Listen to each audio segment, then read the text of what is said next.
mi esposo, me puso los papeles del divorcio enfrente 3 días después de mi cesárea, mientras yo sostenía a nuestros gemelos. Su jefa estaba detrás de él, con una mano apoyada en su hombro. Mi suegra abrió la puerta y dijo: «Llévate a tus hijos y vete. Firma esta noche», ordenó mi esposo. Yo tenía 42 años, una herida que todavía ardía bajo el pantalón y 2 bebés con las pulseras del hospital en los tobillos. Afuera, un frente frío golpeaba Monterrey con lluvia, viento y una temperatura cercana a los 4 grados. No firmé. Mi nombre es Irene Zamora. En ese momento era mayor del ejército mexicano y llevaba 21 años de servicio. Había trabajado en comunicación durante huracanes, inundaciones, incendios y despliegues del Plan de N3. Había pasado navidades lejos de mi familia y me había perdido el funeral de mi madre porque mi unidad seguía atendiendo una emergencia. Aún así, nunca me había sentido tan indefensa como aquella noche, dentro de mi propia casa. Mi esposo, Sergio Alcántara, empujó la carpeta hacia mí. «El convenio es justo. Tú conservas tus cosas personales. Yo me encargo de la casa. ¿La casa que compraron mis padres?» Vanessa Holguín recorrió la sala con la mirada. Era directora comercial de la empresa donde trabajaba Sergio, y al mismo tiempo, propietaria de una consultoría que facturaba servicios a la misma compañía.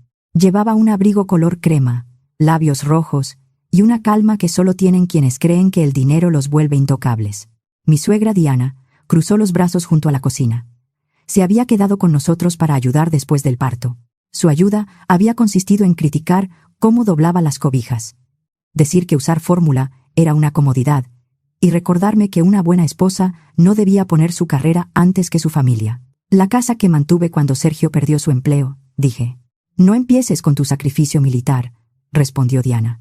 «Toda la vida has usado el uniforme para hacerte la víctima». Uno de los gemelos se movió contra mi pecho. Lo acomodé con cuidado. Sergio bajó la voz. «Irene, te lo estoy pidiendo por las buenas. Firma y no hagas esto más difícil». No parecía culpable, tampoco nervioso. Había esperado hasta que yo estuviera agotada, medicada y sin dormir, porque estaba seguro de que una mujer recién operada no tendría fuerzas para enfrentarlo. «¿A dónde quieres que me vaya?» Vanessa habló por primera vez. «Hay lugares donde reciben mujeres en tu situación. Albergues, asociaciones. Seguramente el ejército tiene algún programa». Lo dijo como si mi vida fuera un trámite que debía resolverse antes de que ella pudiera instalarse en mi casa. Diana señaló la puerta. «Ya escuchaste. Llévate a los niños. Has avergonzado bastante a esta familia». El viento hizo vibrar los cristales. Sobre la chimenea todavía colgaban 4 botas navideñas. Una tenía mi nombre. Otra decía Sergio. Las 2 pequeñas decían Emiliano y Nicolás. Sergio no había cambiado un solo pañal desde que volvimos del hospital. No grité ni rompí los documentos. Guardé fórmula, pañales y mis medicamentos. Puse a los niños en sus portabebés, pero las manos me temblaban y cada movimiento tiraba de la herida. Sergio se quedó junto a la mesa. No ofreció ayudarme. Cuando pasé frente a él, miró a los bebés. Por un instante pensé que reaccionaría al ver a sus hijos salir bajo la lluvia. Solo dijo: «Mi abogado se comunicará contigo». Diana abrió más la puerta. La lluvia me golpeó la cara. Caminé despacio hasta mi camioneta, cubriendo los portabebés con una manta impermeable. Aseguré a los niños en sus sillas y me senté frente al volante. No podía conducir. El médico había sido claro después de la cirugía. Nada de trayectos largos ni movimientos bruscos. Encendí el motor para poner la calefacción. Emiliano empezó a llorar. Nicolás lo siguió. El vehículo se llenó con ese llanto desesperado de los recién nacidos que no entienden de frío, abandono ni divorcios. Solo saben que necesitan alimento y protección. Miré la casa. Sergio cerró la puerta y apagó la luz del pórtico. Saqué el teléfono. No llamé a la policía, a mi padre, ni al abogado de Sergio. Llamé a mi comandante. El coronel Javier Villaseñor respondió antes del tercer tono. «Mayor Zamora, vi su llamada. ¿Dónde está?» «En la calle, frente a mi casa». «¿Está sola?» «Estoy con mis hijos». Hubo una pausa. «¿Usted y los niños están a salvo?» Nadie me había preguntado eso durante toda la noche. «Creo que sí. Creer no es suficiente. Dígame dónde está». Le di la dirección. «¿Puede conducir?» «No debería». «Entonces no se mueva. Voy a pedir apoyo. No quiero involucrar a la unidad en mi divorcio. Esto no se trata del divorcio. Está recién operada y tiene 2 bebés en el auto. No va a conducir». Apreté el teléfono contra mi oído.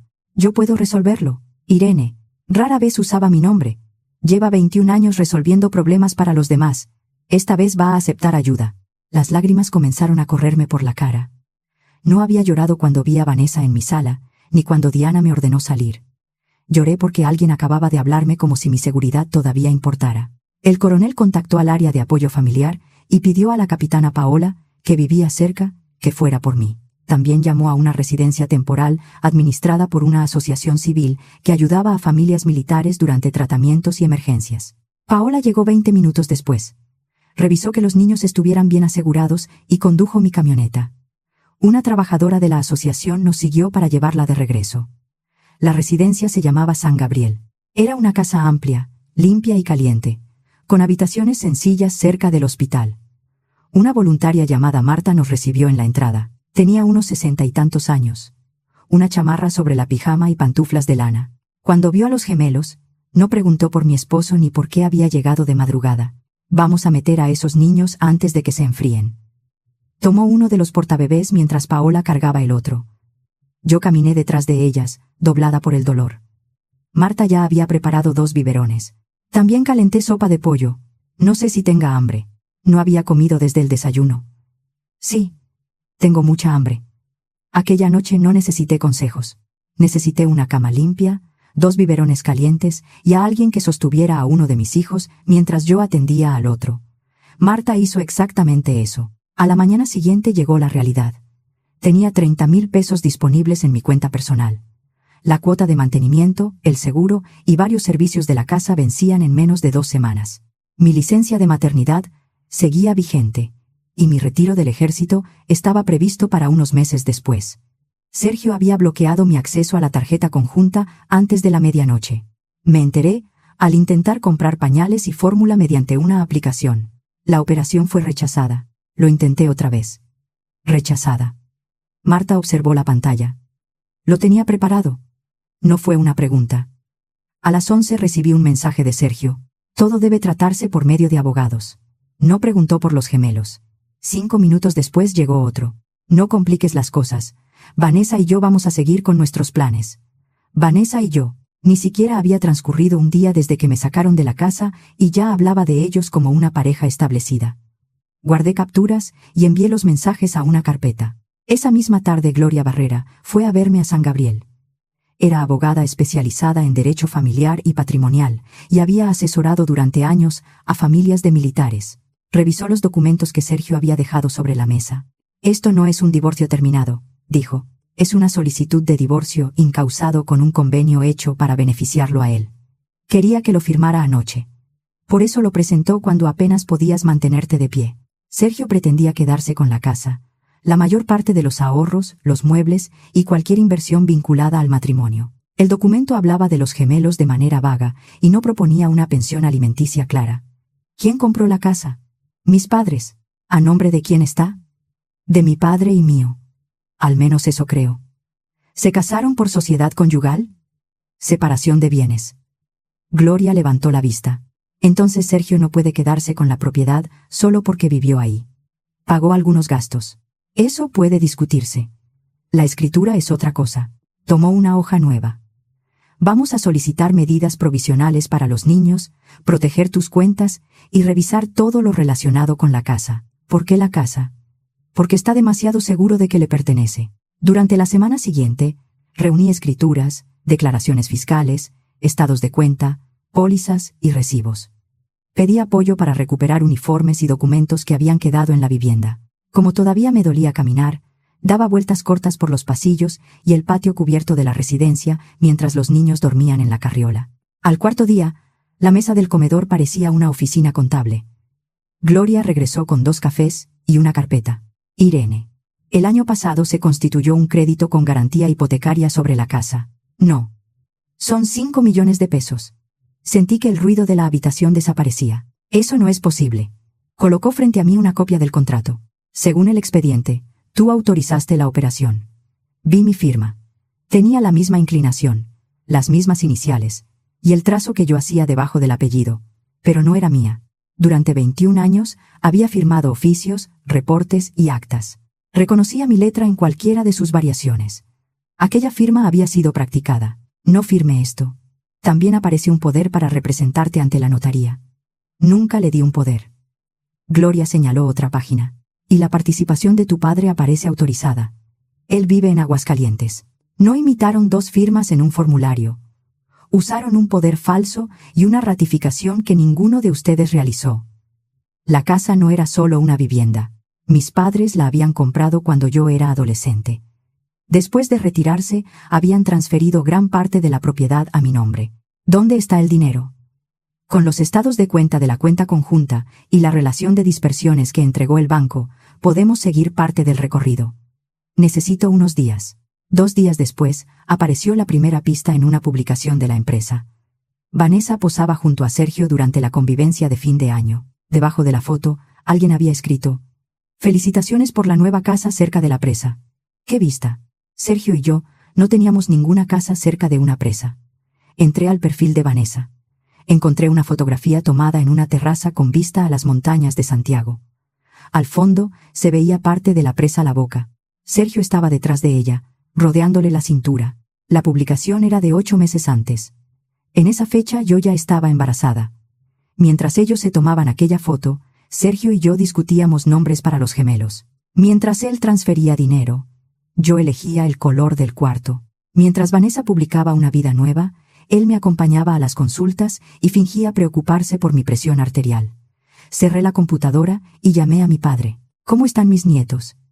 «Comen cada 3 horas y duermen cuando se les antoja». «¿Entonces están sanos?» «Sí». Hubo un silencio. «¿Y tú?» No pude mentirle. Le conté la expulsión, el convenio, la tarjeta bloqueada y el crédito hipotecario. Mi padre escuchó sin interrumpirme. «Irene, yo nunca te cedí la totalidad de la propiedad. Lo sé, conservaste una parte. 25%. Y dejé registrado que cualquier gravamen requería mi consentimiento. En el expediente aparece una autorización tuya. Yo no autoricé nada. También hay una firma. Entonces, la falsificaron». La forma directa en que lo dijo me dejó sin aliento. Mi padre había dirigido una empresa de construcción durante casi 40 años. Conocía escrituras, contratos y notarías. No acusaba a nadie sin revisar documentos. Sergio llevaba años preguntando cuánto valía el terreno. Agregó: «Por eso conservé una parte. ¿Puedes venir? Salgo mañana antes del amanecer». El lunes, Gloria regresó con el reporte preliminar de las dispersiones. Extendió varios estados de cuenta. Pudimos identificar buena parte del crédito. Señaló una operación. 1.600.000 pesos pagados a una agencia de vehículos. Otra, 900.000 pesos enviados como enganche de una propiedad en Santiago. Otra, 1.400.000 pesos transferidos a Consultoría Ejecutiva Holguín. «Vanessa». «Sí». El resto se dispersó entre remodelaciones, retiros, gastos notariales y pagos personales. Usó la casa de mis padres para financiar la vida de su amante. Gloria no intentó suavizarlo. «Eso parece». Por la tarde llegó un correo del abogado de Sergio. Pedía la casa, la mayor parte de los ahorros, los muebles y hasta la mesa de nogal que había pertenecido a mi abuelo. Al final decía: «La señora Zamora carece de medios suficientes para conservar la residencia familiar». Me reí. Gloria me miró. «¿Qué pasa? Está convencido de que no puedo defenderme. Que te subestime nos da tiempo». Mi padre había salido antes del amanecer. Al llegar a Monterrey, pasó por el registro público y por el despacho de un notario conocido. Esa noche llegó a San Gabriel con una hielera, 2 bolsas de pañales y una carpeta gruesa. Primero se lavó las manos y cargó a cada nieto. «Estos niños pesan más que la última vez. Comen como si tuvieran que recuperar años». Me observó. «Así, tú has bajado de peso. He estado ocupada. Has estado sobreviviendo». Me abrazó con cuidado. Durante la cena abrió la carpeta. Había copias de la escritura, el crédito, la inscripción y los documentos utilizados en el trámite. «Esta supuesta firma es mía», dijo. «Pero ese día yo estaba en Aguascalientes firmando otro contrato ante notario. También tengo registros de caseta y pagos con tarjeta». Señaló el poder que supuestamente autorizaba a Sergio. «Esto es falso». «Entonces fabricaron todo». «Sí». Y alguien permitió que pareciera legítimo. Entre los documentos del abuelo, apareció además una vieja carpeta de inversiones. Mi padre recordó que varias acciones de Sistemas Industriales del Norte seguían registradas a mi nombre. En ese momento no entendimos su importancia, pero Gloria Pidió conservarla con el resto. 3 días después Sergio llamó. No preguntó por los gemelos. Irene, ¿qué estás intentando hacer? Revisar una propiedad que también pertenece a mi padre. No va a servir de nada. Todo está firmado y registrado. Pareces muy seguro. Lo estoy, después dijo. Y no esperes que en Canal 7 vuelvan a contestarte. Vanessa ya habló con ellos. Solo 3 personas sabían que yo había solicitado un puesto civil en Nortevisión después de mi retiro. La directora de noticias, yo y Vanessa, cuya consultoría manejaba alianzas corporativas de la televisora. ¿Qué tiene que ver Vanessa con mi solicitud? Más de lo que crees. Terminó la llamada. Guardé la grabación y marqué otro número. 15 años antes, durante las inundaciones provocadas por el huracán Alex, había trabajado con Linda Morales. Después dejó el servicio público y construyó una carrera en televisión. Ahora era directora de noticias de Nortevisión. Respondió casi de inmediato. Irene. ¿Cuánto tiempo? Dime qué pasó. Necesito hacerte una pregunta. ¿Alguien te pidió que no me contrataras? Linda guardó silencio. Sí. ¿Quién? Vanessa Holguín. Cerré los ojos. ¿Qué te dijo? Que estabas emocionalmente inestable después del parto, que tenías problemas de carácter y que eras difícil para trabajar en equipo. Nunca he hablado con ella. Lo sé. Revisé tu expediente antes de creerle. 21 años de servicio, evaluaciones altas y ninguna sanción. Además, llamó 5 veces para impedir que contratáramos a una mujer que, según ella, apenas conocía. Linda fue a verme al día siguiente. No hablamos de televisión durante los primeros 20 minutos. Hablamos del hospital, el divorcio y los documentos falsos. Después abrió una carpeta. Tu solicitud nunca fue rechazada. Puse el proceso en pausa porque Vanessa aseguró que tenía información delicada. ¿Y qué verificaste? Que mintió. La estación estaba preparando un segmento llamado Después del uniforme, dedicado a militares, rescatistas y servidores públicos que seguían ayudando después de terminar su carrera. Queremos que seas la primera invitada. No quiero hablar de Sergio, no te lo voy a pedir. Durante los siguientes 3 meses, avancé con el divorcio, cuidé a los niños y seguí reuniendo documentos. La entrevista se grabó a finales de marzo y salió al aire el primer sábado de abril, casi 4 meses después de la noche en que me echaron de la casa. La mañana de la grabación empezó a las 4:45. Nicolás decidió que era hora de comer y Emiliano estuvo de acuerdo. A las 6, estaban alimentados, cambiados y vestidos con unos suéteres azules que Marta había tejido. Parecen 2 cadetes, dijo. Todavía no deciden si quieren esa vida. Entonces aprovechemos antes de que empiecen a dar órdenes. Por primera vez en meses me reí sin sentir que estaba fingiendo. En el estudio, el conductor Miguel Reyes me preguntó por qué había permanecido tanto tiempo en el ejército. Por la gente. Cuando trabajas en una emergencia, aprendes que nadie sale adelante solo. Si alguien se cae a tu lado, no lo abandonas. Hablamos de servicio, maternidad después de los 40, emergencias, transición laboral y familias militares. A mitad de la grabación, Nicolás comenzó a quejarse. Miguel miró a la cámara. Creo que nuestro invitado más joven quiere tomar el control del programa. Todos rieron. Al despedirme, Linda me acompañó al estacionamiento. Vanessa te describió como otra persona. Estoy cansada. No me queda energía para interpretar el papel que ella inventó. 2 días después de la transmisión, Linda llamó. La entrevista había superado el 1.000.000 de reproducciones en plataformas digitales. También habían llegado mensajes de militares, vecinos y antiguos compañeros. Uno era de Tomás Benítez, el contador que había trabajado con Sergio durante 7 años. Vi la entrevista, dijo cuando lo llamé. Renuncié a sus cuentas hace 3 meses. ¿Por qué?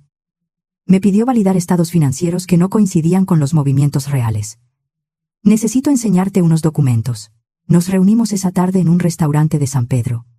Tomás llevaba los mismos zapatos cafés que usaba cada año durante la temporada de declaraciones y una carpeta frente a él. No era un hombre dado al drama. Medía cada palabra y miraba alrededor antes de hablar. Conservé copias de lo que podía guardar legalmente. Dentro había registros contables, reportes de gastos, transferencias y facturas.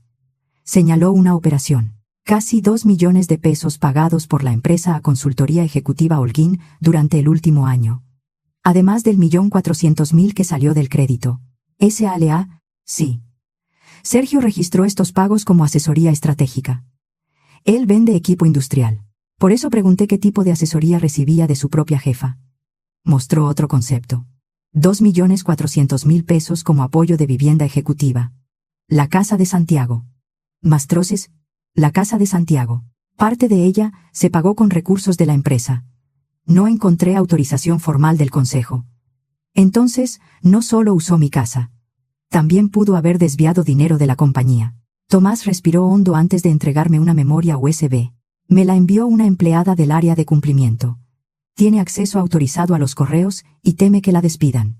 Quiere hablar. Pero primero, necesita protección. Llevé la memoria con Gloria. Ella contrató a Iván Serrano, un perito informático certificado. Iván registró el dispositivo, creó una copia forense y verificó que los archivos no hubieran sido alterados. 2 días después, nos mostró una cadena de correos. La remitente era Vanessa. El destinatario no era Sergio, sino Octavio Treviño, presidente del Consejo de Administración de Sistemas Industriales del Norte. En un mensaje Vanessa escribió: Sergio hará lo que le pida. Está desesperado por conseguir la dirección comercial. En otro, cuando termine el divorcio, no tendrá obligaciones que interfieran con el proyecto de Santiago. Iván abrió un archivo adjunto con proyecciones financieras.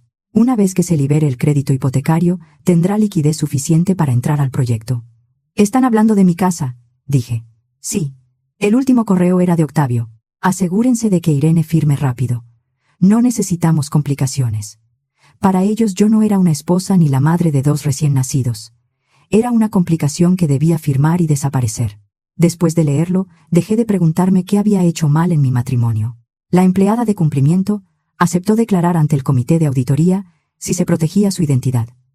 También entregó registros de nómina, reembolsos y reportes que le habían pedido modificar. Tomás recordó entonces la carpeta de acciones encontrada por mi padre. «Tu abuelo compró 50 acciones cuando la empresa abrió su capital a inversionistas privados», explicó. «Siguen inscritas a tu nombre en el libro de accionistas. ¿Eso me permite entrar a una asamblea? Te permite acreditar que eres accionista y formular preguntas».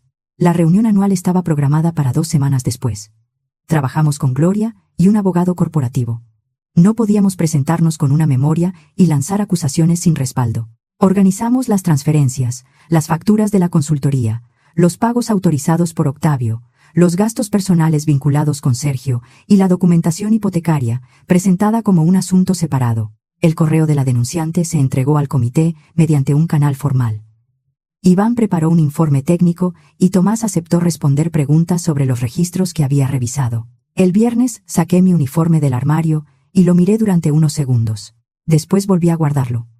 Me puse el traje oscuro que usaba en reuniones oficiales. No necesitaba llevar el ejército conmigo para recordar quién era. Mi padre sostenía a Emiliano mientras yo ajustaba el saco. «¿Estás nerviosa?» «Mucho. Sería raro que no lo estuvieras». Besé a los niños. «Regresaré pronto». La sede de Sistemas Industriales del Norte ocupaba varios pisos de una torre en Valle Oriente. Había visitado esas oficinas 2 veces durante mi matrimonio. En ambas ocasiones, Sergio me pidió que no usara el uniforme. Decía que la gente de la empresa no entendía la vida militar. Aquella mañana comprendí que le molestaba que compararan mis años de servicio con la forma en que él había obtenido su puesto. La recepcionista buscó mi nombre. «Nu» aparece en la lista. Le entregué la constancia de mis acciones. «Soy accionista». 10 minutos después entré a la sala. Había cerca de 80 personas entre accionistas, directivos, asesores y miembros del consejo. Al frente estaba Octavio Treviño. A su derecha, Vanessa. A la izquierda, Sergio. Cuando Sergio me vio, perdió el color del rostro. Se inclinó hacia Vanessa y le dijo algo. Ella levantó la mirada. Por primera vez desde que entró en mi casa con aquel abrigo color crema, parecía no saber qué hacer. Presentaron ventas, proyectos de expansión y resultados trimestrales. Esperé.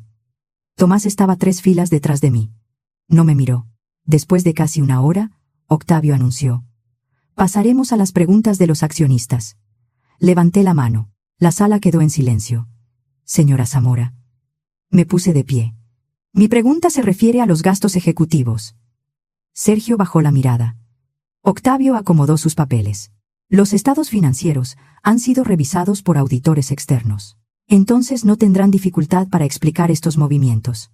Entregué al secretario el primer documento. Casi 2 millones de pesos pagados a Consultoría Ejecutiva Holguín durante 12 meses. Vanessa intervino. «Mi empresa prestó servicios legítimos». «Perfecto.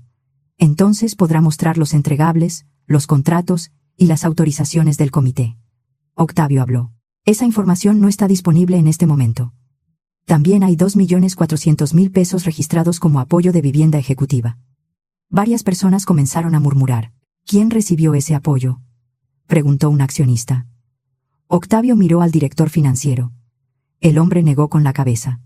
Colocaron una copia en la pantalla. La autorización llevaba la firma de Octavio. Esa transferencia terminó vinculada con una propiedad particular en Santiago, dije. Una propiedad utilizada por Sergio Alcántara y Vanessa Holguín. Vanessa se levantó. Esto es una difamación. No he hablado de su relación. Estoy preguntando por dinero de la empresa. Sergio se puso de pie. Esto es ridículo. Lo miré. No. Esto es contabilidad. Algunas personas soltaron una risa breve. Los directivos no tenían respuesta. Continué. También existen gastos personales reportados como corporativos y transferencias que coinciden con compras hechas por Sergio. Irene, basta, dijo él. Todavía no. Entregué otra carpeta. Hay un crédito hipotecario por 5 millones de pesos sobre una propiedad que pertenece a mi padre y a mí. Las firmas son falsas. Parte de ese dinero terminó en la consultoría de Vanessa y en la propiedad de Santiago. Octavio golpeó la mesa. Ese es un asunto matrimonial que no corresponde a esta asamblea. Dejó de ser un asunto matrimonial cuando el dinero de la empresa comenzó a mezclarse con las operaciones. Un accionista levantó la mano. Solicito que los documentos se incorporen al acta. Otro hizo lo mismo. Y que el comité de auditoría informe si conocía las transferencias. Varias manos se levantaron. El presidente del comité propuso suspender la asamblea y abrir una investigación forense independiente. La moción fue aprobada. Los consejeros independientes decretaron un receso y se reunieron a puerta cerrada. 40 minutos después regresaron.